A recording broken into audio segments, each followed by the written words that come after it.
morning, sir. Whether I'm Lucy from SLK Infant Jesus Common Master. Today I'll be introducing 8 things inside a first aid kit. The first thing I'll be explaining is the counterpane. This one is a lotion applied directly on the skin, usually for muscle pain or cramp. Next is cotton buds.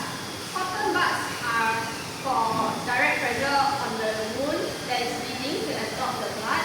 And also, it can be applied with yellow lotion, which is for preventing germs and infections. Other than that, it can be also paired with saline water for washing out the blood and swabs on the wound that is bleeding.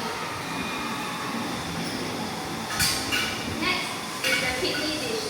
Kidney dish are for putting the clean cottons, and then you can put saline water or yellow lotion on the cottons so that you do not have to put the cottons around the ground and they will be contaminated. For the smaller dish, is for putting the dirty cottons which has been swabbed on the casualty's arms or the wound. Next is the triangular bandage. Triangular bandage are for stabilizing the patient's arms that has been fractured so that they will not move in pieces. It is usually tied around the neck and the arms like this. Next are the forceps.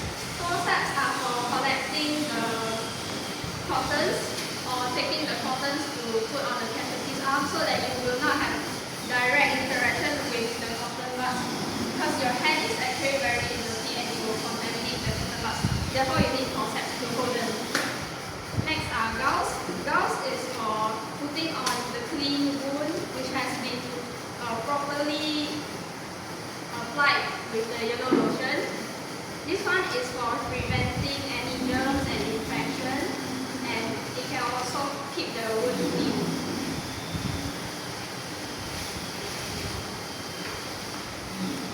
Next is roller bandage. Roller bandage is for bandaging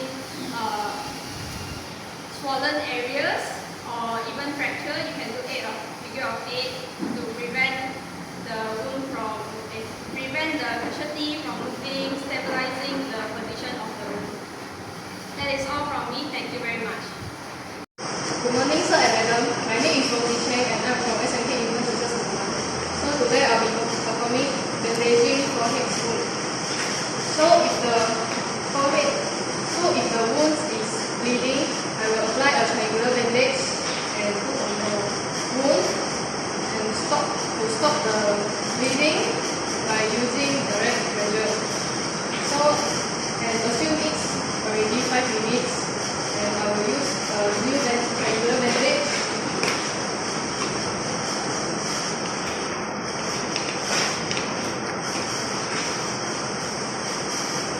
And fold it into a suitable size.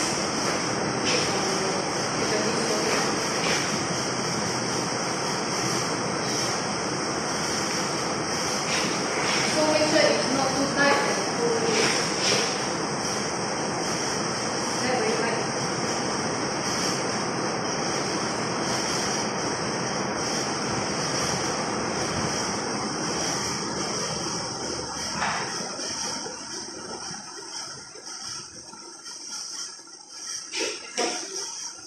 Okay, so now I will be demonstrating how to treat a casualty with a fractured arm. So first, ask your casualty to hold your arm just like this. And then, take your triangular bandage, make it face like this, and then put it under the casualty's arm, up to the opposite shoulder over here. And then, you take this bottom part of the bandage, lift it up over the arm, and then at the back here, you tie a wreath knot. Make sure the knot is not too tight and not too loose. So you ask your casualty if it's okay. Is the bandage too tight? No? Okay, so after that, make sure there are at least the fingers of the casualty are outside of the bandage. And then with this leftover part of the bandage, you twist the bandage and then tuck it into itself like that. Afterwards, you have to check for capillary refill for 5 seconds. Press the casualty's finger. 1, 2, 3, 4, 5. And then if the finger returns color, that means the bandage is good to go. Good morning, sir and madam. My name is Tan Mian from SMK Infant Jesus Convent. Today I'll be performing DRABC on the unconscious casualty. So first, D stands for danger. We check first surrounding. Is there any danger on the casualty or in the surrounding? Then we'll say the casualty is safe, I'm safe, the surrounding is safe. After that, R stands for response. We have to check the casualty response, see it's conscious or not. Sir, are you okay? Sir, are you okay?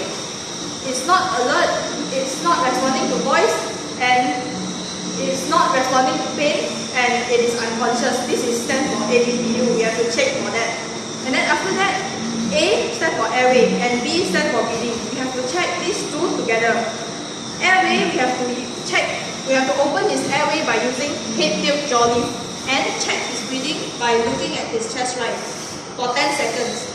After that, we will know that he's not breathing.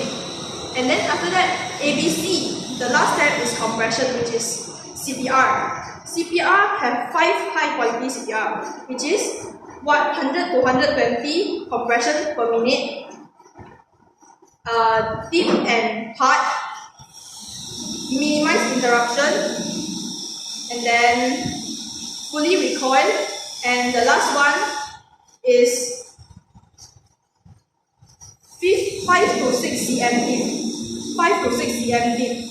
So, in order to do that, we have to interlock our hand, and hand must be straight. Leg must open widely, as big as its shoulder until its waist. And then we'll do 1, 2, 3, 4, 5, 6, 7, 8, 9, 10, 11, 12, 13, 14, 15, 16, 17, 18, 19, 20.